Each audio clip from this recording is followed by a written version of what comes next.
Hi అండి, నమస్తే. Welcome to Sneha's kitchen and blogs. ఈరోజు రెసిపీ వచ్చేసి 2 డిఫరెంట్ కాంబినేషన్స్లో అండి. సొరకాయ ఇంకా రొయ్యలు. చాలా చాలా బాగుంటుందండి. మీరు ఒక్కసారి ట్రై చేయండి. నీసు రాకుండా చాలా బాగా చేయొచ్చు నేను చెప్పిన ప్రకారం చేస్తే. అలాగే సొరకాయ చాలా మంచిదండి హెల్త్కి.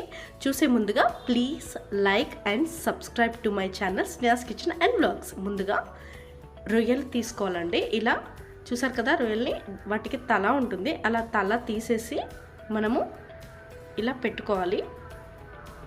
చూసారు కదా నేను అన్ని పెట్టేసుకున్నాను రెడీగా. ఇలా కర్రీ చేసే ముందుగా రెడీగా పెట్టుకోవాలి. వాటికి తలలు తీసేసి పెట్టుకున్నాను. చూసారు కదా. ఇప్పుడు మనం సొరకాయ కట్ చేసి పెట్టుకోవాలండి. చిన్న చిన్న ముక్కలుగా కట్ చేసుకుందాము, త్వరగా బాయిల్ అవుతుందండి. చిన్న చిన్న ముక్కలుగా కట్ చేసి పెట్టుకుంటే ఇప్పుడు ఒక ఆనియన్ తీసుకొని ఇలా కట్ చేసుకుందాము. 5 పచ్చిమిర్చి కట్ చేసుకుందాము. చూసారు కదా సొరకాయ ముక్కల్ని ఇలా చిన్న చిన్నగా కట్ చేసుకున్నాను. ఇలా కట్ చేసుకోండి మీరు కూడా.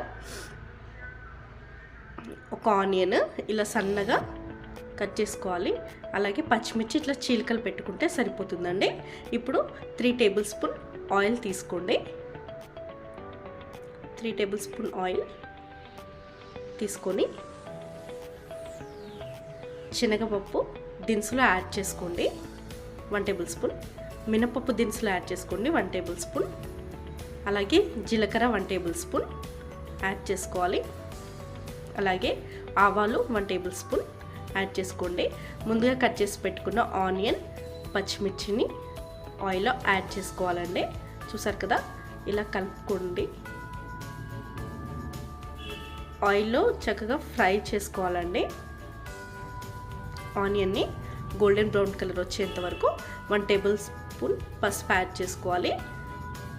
కలుపుకున్నాక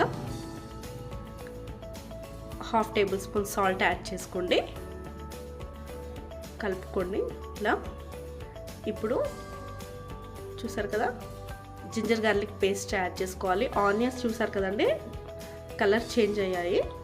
పచ్చివాసన పోయేంత వరకు మనము జింజర్ గార్లిక్ పేస్ట్ని కలుపుకోవాలండి, లేదంటే అడుగు అంటుకుంటుంది.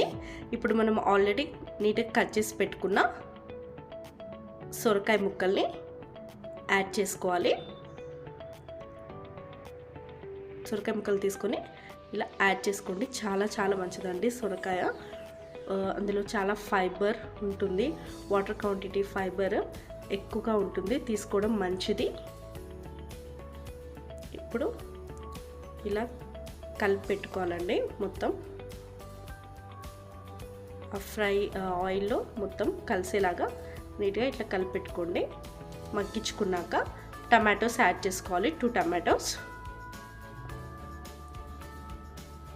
అలాగే 2 టేబుల్ స్పూన్ కారం యాడ్ చేసుకోండి. ఇలా కలిపి పెట్టుకోండి. ఒక 10 నిమిషాలు మనం మగ్గనిద్దాము. ఇప్పుడు చూసేద్దాం రండి. చూసారు కదా టమాటోస్ మగ్గిపోయాయి, అలాగే కారం కూడా ఉడికిందండి. ముక్కకు పట్టి చాలా కలర్ఫుల్గా కనిపిస్తుంది. అంతే కదండి, చాలా చాలా టేస్టీగా కూడా ఉంటుంది. మీరు ఒక్కసారి 2 కాంబినేషన్స్ ట్రై చేయండి. సొరకాయ తినడానికి అంత ఇష్టపడరు. సో ఇలా కలుపుకుంటే రొయ్యల్ని టేస్టీగా ఉంటుంది. మనం ఆల్రెడీ చేసి పెట్టుకున్న రొయ్యల్ని కలిపి పెట్టుకోవాలండి. ఇలా చూసారు కదా రొయ్యలు కూడా మగ్గాయి. మీకు చూస్తేనే తెలిసిపోతూ ఉంటుంది. నేను ఇక్కడ వాటర్ యాడ్ చేసుకోవట్లేదండి, మీరు యాడ్ చేసుకుంటే ఒక 1/2 యాడ్ చేసుకోవచ్చు, గ్లాస్. చూసారు కదా చక్కగా మగ్గిందండి. ఇప్పుడు నేను garam masala 1/2 table spoon add చేసుకుంటున్నాను. అలాగే ధనియా పొడి 1/2 టేబుల్ స్పూన్ యాడ్ చేసుకుంటున్నాను. ఇది రొయ్యలు కాబట్టి నీసు కూడా రాకుండా నేను ఇవి 2 యాడ్ చేసుకుంటున్నానండి. ఇప్పుడు కలుపుకుందాము. నేను దగ్గరికి చేసుకుంటున్నా కాబట్టి వాటర్ యాడ్ చేయట్లేదు.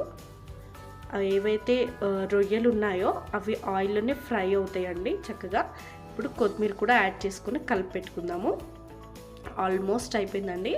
ఆ రొయ్యలు అనేవి ఆయిల్లోనే చక్కగా మగ్గిపోతాయి. సో అందుకని వాటర్ యాడ్ చేసుకోవట్లేదు. మీకు కొంచెం సూప్ కావాలనుకుంటే మీరు హాఫ్ గ్లాస్ వాటర్ యాడ్ చేసుకోండి. అయిపోయిందండి.